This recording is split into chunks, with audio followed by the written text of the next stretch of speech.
testemunho que eu vou contar hoje diz respeito a um sonho que eu tive faz um pouco mais de um mês. Foi na madrugada do dia 18 de fevereiro para o dia 19. E nesse dia eu sonhei que eu estava em uma igreja. E nessa igreja estava tocando uma música, uma banda estava tocando essa música no púlpito. E uma pessoa dizia que aquela música era muito bonita. E uma outra pessoa que estava no local dizia que aquela música era uma versão de uma música mundana, de uma música secular. E na hora a outra pessoa que tinha elogiado a música dizia que o importante era que estava louvando a Deus. E na hora eu pensava assim, mas isso é fogo estranho. Você usar uma música mundana, uma música que foi criada para outra coisa, para louvar a Deus. Mas eu não me intrometia na conversa, não falava nada. Como sempre, eu pensava que Deus iria revelar para essa pessoa que aquilo não era bom. E depois disso, teve uma outra coisa no sonho. Eu saí e vi um feixe de luz saindo, que saía da terra na direção do céu. E eu fiquei assustada com aquilo. Tinha umas pessoas assim ao redor, parecia um tumulto, algo que estava acontecendo, eu não sabia dizer o que era. Tinha umas pessoas que pareciam uma mistura de possessão com alguma enfermidade, parecia um pouco como se fossem zumbis. Não no aspecto da pele, né? Aquela pele como se fosse de pessoa morta, mas no comportamento, no olhar, na forma de se locomover. E aquilo me deixou assustada. E eu falava pro meu esposo que nós tínhamos que pegar o carro e sair da cidade.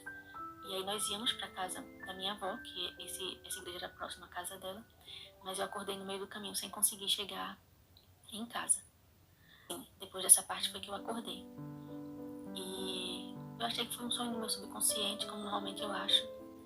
Mas aí, depois disso, quando eu fui fazer o culto no mesmo dia 19, que foi na madrugada, né? Entre o dia 18 e 19 que eu tive o sonho, e no dia 19 eu fui ler a meditação do dia, na hora do culto. E ela falava justamente sobre fogo estranho. No início da meditação eu não identifiquei muito, como se fosse para mim. Falava de excesso de confiança na paciência divina, e tinha um verso que dizia assim: ai dos que são sábios aos seus próprios olhos e inteligentes em sua própria opinião. Isaías 5:21. E na hora eu não achei que fosse nada para mim, continuei lendo, porque até nas coisas que eu tinha segurança e de conhecimento, eu não me baseava no meu próprio conhecimento, ficava sempre perguntando a Deus. Até coisas que eu tenho dúvidas assim, doutrinárias, eu não gosto de confiar no meu próprio discernimento, na minha própria razão. Eu sempre pergunto a Deus se eu estou entendendo da maneira correta. Peço que o Espírito Santo coloque no meu coração. Então eu comecei a ler como se fosse uma meditação normal. E então começa a falar de Arão, irmão de Moisés, das responsabilidades dele como sacerdote. E chega na parte de Nadab e Abiú. E fala justamente sobre eles usarem fogo estranho em lugar do fogo aceso por Deus.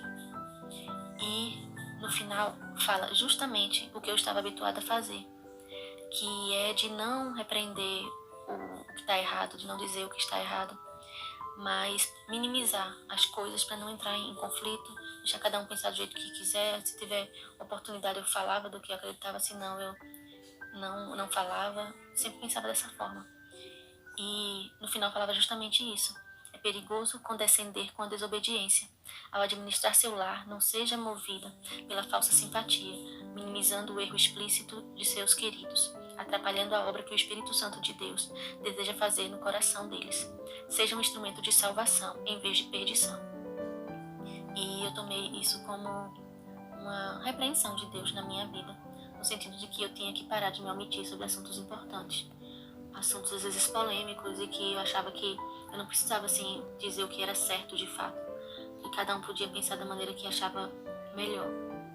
E tendo isso em vista, eu até tive a sensação de que eu deveria falar sobre outras coisas, como o sonho que eu tive sobre maquiagem, achava que era uma coisa de Deus só pra mim, porque eu vejo muitas pessoas que usam e são assim usadas por Deus. Mas aí eu vou deixar isso para um outro testemunho, para esse não ficar muito longo. E eu queria terminar apenas dizendo que a gente, lógico, não deve ficar brigando à toa, mas nós nunca devemos nos omitir a respeito do que é certo e do que é errado. Muitas vezes as pessoas fazem mesmo por ignorância, por não saber que aquilo é errado, por não ter lido a Bíblia o suficiente, ou nunca ter realmente conhecimento da palavra de Deus. Ou então tem conhecimento, mas assim, às vezes a rotina, faz com que as pessoas não parem para refletir a respeito do que elas estão fazendo, das escolhas que elas estão tendo. Muitas vezes Deus quer nos usar para despertar essas pessoas para a vontade dele. E eu vou ler, para finalizar, a meditação por completo, pois eu acredito que pode ajudar outras pessoas em outros aspectos, além desses que serviram para minha vida. Então, começa assim, o título: Excesso de confiança na paciência divina. Ai dos que são sábios aos seus próprios olhos e inteligentes em sua própria opinião. Isaías 5:21. Na região de Tímina, ao sul de Israel, uma região onde os israelitas acamparam por muitos anos, há uma relíquia em tamanho natural do santuário, o templo móvel que acompanhou o povo de Israel por 40 anos e cujas instruções detalhadas para a construção Deus dera a Moisés no Sinai. Por uma ilustração didática, como foi o santuário, Deus queria levar seu povo a perceber a santidade de si mesmo e de sua lei eterna, que mostrava a gravidade do pecado e apontava para o Cordeiro. A obediência deveria ser a resposta de gratidão a Deus por esse meio de salvação. Arão, irmão de Moisés, era sumo sacerdote e pai de Nadab e Abiú. Abaixo do pai, eles eram os mais importantes líderes espirituais em Israel. Chamados por Deus, subiram ao Sinai com Moisés e outros anciãos. Lá tiveram a compreensão da santidade, reverência e seriedade para lidar com as coisas sagradas. Esses privilégios tornavam grande sua responsabilidade diante de Deus e do povo. A grande luz e os privilégios outorgados exigem uma retribuição de virtude e santidade correspondente à luz concedida. Grandes bênçãos e privilégios nunca devem nos embalar em segurança e despreocupação. Então, uma sombra pairou sobre a família sacerdotal. Por deliberada transgressão, Nadab e Abiú usaram fogo estranho no incenso, em lugar do fogo aceso por Deus. Em razão desse grave pecado, não poderiam sair impunes e morreram fulminados pelo fogo divino. Deus é amor, mas também é justiça. Nadab e Abiú haviam experimentado dádivas divinas do conhecimento e das manifestações de Deus e não tinham desenvolvido o hábito de obediência e firmeza pelo que é reto. O Senhor permitiu a Arão apenas ficar em silêncio pela morte repentina dos filhos.